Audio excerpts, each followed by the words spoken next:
उधर आतंकी संगठन आईएसकेपी यानी इस्लामिक स्टेट खुरासान प्रोविंस और तालिबान के बीच की लड़ाई तेज हो गई है। आईएसकेपी की तरफ से तालिबान का अंत करने की धमकी दे दी गई।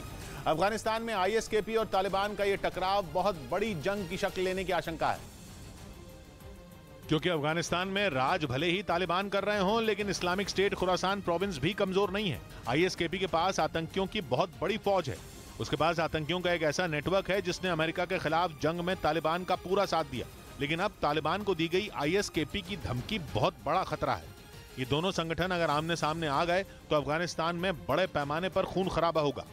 ये खतरा इसलिए दिख रहा है क्योंकि आईएसकेपी का मुखपत्र मानी जाने वाली मैगजीन वॉइस ऑफ खुरासान में तालिबान का शासन उखाड़ फेंकने की धमकी दी गई और इसमें कड़ी चेतावनी दी गई है कि तालिबान जिस धार्मिक पहलू के तहत शासन कर रहा है वो पूरी तरह से गलत है। अमेरिका के अफगानिस्तान से निकलने के बाद से ही तालिबान और आईएसकेपी आमने सामने हैं। पिछले 3 महीनों में तालिबान ने कई ऐसे ऑपरेशन किए जो सीधे सीधे आईएसकेपी को निशाना बनाने के लिए थे। इनमें सबसे बड़ा ऑपरेशन अफगानिस्तान के नंगरहार प्रांत में हुआ था, जहां इस्लामिक स्टेट खुरासान प्रोविंस के कमांडर कारी फतेह को ढेर कर दिया गया था। लेकिन उस घटना के बाद आईएसकेपी ने तालिबान के खिलाफ एक बहुत बड़ी जंग छेड़ दी और 4 दिन पहले बल्ख के गवर्नर की हत्या कर दी। इस्लामिक स्टेट के आत्मघाती हमलावर ने गवर्नर के दफ्तर में घुसकर एक बड़ा धमाका कर दिया।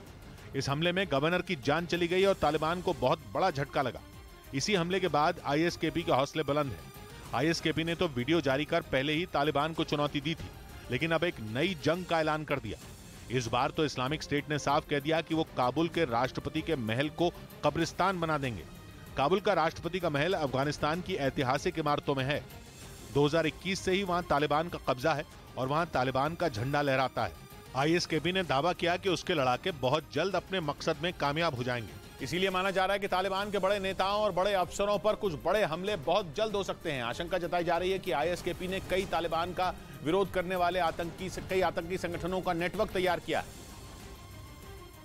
और उसका टारगेट इस्लामाबाद की हुकूमत है। आईएसकेपी ने अफगानिस्तान की सरकार को अफगानिस्तान का इस्लामी अमीरात नाम दिया और उसे उखाड़ फेंकने का दावा किया। इसीलिए राष्ट्रपति के महल और 1978 की सौर क्रांति का जिक्र आर्टिकल में किया गया। 1978 में वहां राष्ट्रपति के महल में बहुत बड़ा कत्लेआम हुआ था और मोहम्मद दाऊद खान जो अफगानिस्तान के 5वें प्रधानमंत्री थे, उन्हें और उनके परिवार को वहां की people's democratic party of Afghanistan के सदस्यों ने अर्ग के अंदर ही मार डाला था। आईएसकेपी और तालिबान की लड़ाई से साफ है कि अफगानिस्तान में बहुत बड़ी जंग की तैयारी है। ये जंग अफगानिस्तान के लिए किसी गृह युद्ध से कम नहीं होगी। माना जा रहा है कि इस लड़ाई का असर पाकिस्तान में भी होगा, जो पहले से आईएसकेपी और तालिबान से लड़ रहा है। इधर बागेश्वर धाम के कथावाचक धीरेन्द्र शास्त्री 4 बच्चे पैदा करने की सलाह देकर फिर चर्चा में आ गए। इस बार मध्य प्रदेश के छतरपुर में आयोजित एक कार्यक्रम में धीरेन्द्र शास्त्री ने लोगों को यह सलाह दी, जहां उनको सुनने के लिए भारी भीड़ पहुंची। धीरेन्द्र शास्त्री ने यह सलाह खास उन लोगों के लिए दी जिनकी अभी शादी नहीं हुई है। 3-4 बाल बच्चे हों। इसके अलावा धीरेन्द्र शास्त्री ने लोगों को यह सलाह भी दी कि वो अपने 4 बच्चों में 2 बच्चों को धर्म के कार्य में लगाएं। उधर खबर है कि आर्मेनिया ने भारत के आगे अपने यहां से गुजरने वाले एक नया अंतर्राष्ट्रीय ट्रेड रूट बनाने का प्रस्ताव पेश किया है। ये ऐसा ट्रेड रूट होगा जो अगर बन गया तो तुर्की और पाकिस्तान को जबरदस्त झटका लगेगा और भारत के खिलाफ साजिश रचने वाले तुर्की और पाकिस्तान हाथ मलते रह जाएंगे। भारत आर्मेनिया का दोस्त है और भारत ने उसे हथियार देकर उसकी काफी मदद भी की है। ऐसे में अब आर्मेनिया ने भारत को व्यापार के ऐसे नए रूट का ऑफर दिया है जो मुंबई को ईरान के बंदर अब्बास पोर्ट से जोड़ते हुए आर्मेनिया से गुजरेगा और वहां से आगे रूस या यूरोप तक जाएगा। इससे आर्मेनिया के पड़ोसी अजरबैजान को बाईपास किया जा सकेगा। नागोर्नो कराबाख इलाके के लिए अजरबैजान और आर्मेनिया की जंग की गवाह तो पूरी दुनिया है। नागोर्नो कराबाख की उस जंग में ईरान आर्मेनिया के साथ है, वो उसका पड़ोसी भी है। ईरान और आर्मेनिया दोनों का दुश्मन अजरबैजान है। यही वजह रही कि अजरबैजान को किनारे करने के लिए आर्मेनिया ने भारत को नए ट्रेड रूट का ऑफर दिया, क्योंकि आर्मेनिया भारत का भी दोस्त है और अभी भारत का रूस से व्यापार करने का सबसे छोटा रास्ता आईएनएसटीसी यानी international north south transport corridor है। लेकिन दिक्कत यह है कि आईएनएसटीसी मुंबई को ईरान से जोड़ते हुए अजरबैजान पहुंचता है और फिर वहां से रूस जाता है और अजरबैजान पाकिस्तान और तुर्की का दोस्त है। कल को अजरबैजान, पाकिस्तान और तुर्की भारत को परेशान करने के लिए आईएनएसटीसी के रास्ते में रोड़े भी डाल सकते हैं। ऐसे में नए रूट के जरिए भारत को अजरबैजान का मोहताज नहीं बनना पड़ेगा। इस बीच भारत और ऑस्ट्रेलिया के बीच 4 मैचों की सीरीज को भारत ने अपने नाम कर लिया। उन्होंने इस सीरीज पर 2-1 से कब्जा किया और ऑस्ट्रेलिया को इस सीरीज में शिकस्त दे दी। हालांकि सीरीज का चौथा और आखिरी मैच ड्रॉ हो गया। इस मैच में विराट कोहली 186 रन की शानदार पारी के लिए मैन ऑफ द मैच चुने गए। वहीं रविंद्र जाडेजा और आर अश्विन को मैन ऑफ द सीरीज चुना गया।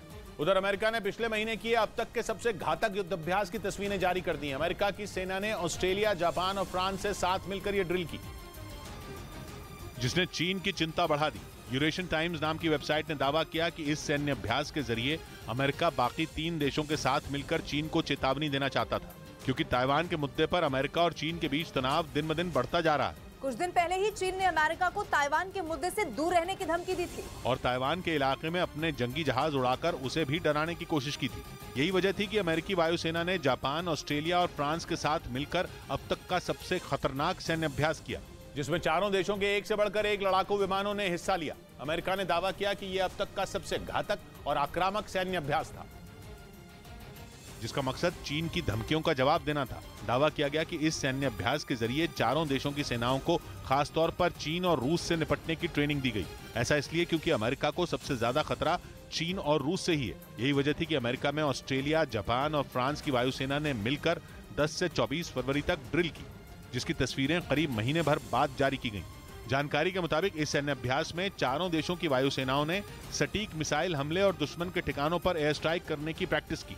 इस बीच पश्चिमी मीडिया ने दावा किया कि अमेरिकी जनरल केनेथ विल्सबैक ने ताइवान के चारों तरफ चीन की घेराबंदी तोड़ने के लिए उसके जहाजों को समंदर में डुबोने का सुझाव दिया। पिछले साल अगस्त में अमेरिकी सांसद नैन्सी पेलोसी के दौरे से नाराज होकर चीन ने ताइवान को चारों तरफ से घेर लिया था और उसने ताइवान को डराने के लिए कई हफ्तों तक मिलिट्री ड्रिल भी की थी। अपने घातक जंगी जहाजों और लड़ाकू विमानों का डर दिखाकर चीन ने ताइवान को सरेंडर करने की चेतावनी भी दी, लेकिन अमेरिका के दम पर ताइवान ने घुटने नहीं टेके। लेकिन पश्चिमी मीडिया का दावा है कि चीन लगातार ताइवान पर दबाव बढ़ाता जा रहा है और वो ताइवान की सीमा के पास मिलिट्री ड्रिल भी कर रहा है। आशंका यह है कि वो मिलिट्री ड्रिल की आड़ में किसी भी वक्त उस पर हमला कर सकता है। इसी वजह से यूएस पैसिफिक एयर फोर्सेस के कमांडर जनरल केनेथ विल्सबैक ने चीन की घेराबंदी तोड़ने के लिए उसके जंगी जहाजों को डुबोने का सुझाव दिया और उन्होंने ये दावा भी किया कि साउथ चाइना सी में मौजूद चीन के जंगी जहाजों को अमेरिका के ताकतवर ड्रोन आसानी से तबाह कर सकते हैं। लेकिन आशंका यह है कि अगर ऐसा हुआ तो फिर अमेरिका और चीन के बीच सीधी जंग छिड़ जाएगी,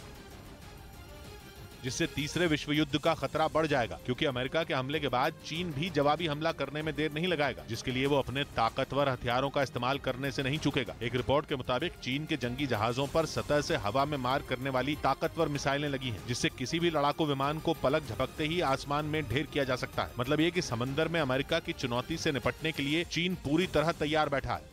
उधर यूरेशियन टाइम्स नाम की वेबसाइट ने दावा किया कि अगर चीन और अमेरिका में भिड़ंत हो गई तो पुतिन नेटो को खत्म कर देंगे। ये दावा रक्षा के क्षेत्र में रिसर्च करने वाली ब्रिटेन की संस्था रॉयल यूनाइटेड सर्विसेज इंस्टीट्यूट की रिपोर्ट के हवाले से किया गया, जिसमें यह बताया गया कि अमेरिका का चीन से भिड़ना नेटो का खेल खत्म कर सकता है, क्योंकि अगर अमेरिका नेटो देशों के पीछे नहीं खड़ा रहा तो वो रूस के सामने तिनके की तरह बिखर जाएंगे। रिपोर्ट के मुताबिक नेटो देशों की सबसे बड़ी परेशानी यह है कि उनकी वायुसेना बेहद कमजोर है। उनके पास लंबी दूरी तक उड़ान भरकर हमला बोलने वाले लड़ाकू विमान बड़ी संख्या में नहीं है। इसके साथ ही उनके पास एयरबेस की भी कमी है। रिपोर्ट में दावा किया गया कि कई नेटो देशों के लड़ाकू विमान तो ऐसे एयरबेस पर तैनात रहते हैं जो दुश्मन के सीधे निशाने पर होते हैं और इसीलिए उन्हें किसी भी वक्त मिसाइलों की मदद से तबाह किया जा सकता है। रिपोर्ट के मुताबिक रूस के पास मौजूद S-400 मिसाइलें ऐसे किसी भी हमले को आसानी से अंजाम दे सकती हैं, क्योंकि पोलैंड और रोमानिया जैसे नेटो देश रूस की मिसाइलों की जद में है। इसके साथ ही बाल्टिक देश लातविया, लिथुआनिया और एस्टोनिया भी रूस के निशाने से दूर नहीं है। यानी रूस ने चाहा तो वो एक झटके में कई नेटो देशों की कब्र खोद सकता है और वो पूरी ताकत लगा देंगे तो भी लंबे वक्त तक रूस का मुकाबला नहीं कर पाएंगे। रिपोर्ट के मुताबिक इसकी एक बड़ी वजह भी है, वो ये कि नेटो के ज्यादातर देशों ने लंबे वक्त से असली जंग नहीं लड़ी, यानी उनके सैनिकों को पता ही नहीं कि असली जंग में किस तरह की रणनीति से दुश्मन को पछाड़ा जाता है।